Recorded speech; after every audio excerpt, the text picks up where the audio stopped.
সঙ্গে যাও, আমি পরে আবার তোমার জন্য জিনিস নিয়ে আসবো। ঠিক আছে যাও, তোমার জন্য জিনিস নিয়ে আসবো তো।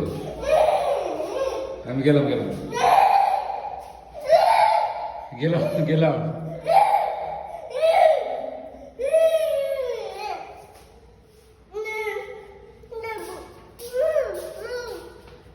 থাকো থাকো, আমি গেলাম। সঙ্গে থাকো বাবা। হ্যাঁ বাসায় যাও, আমি কলেজ কলেজ থেকে আসি। যাও যাও যাও, দেখো জানি যাও। সঙ্গীত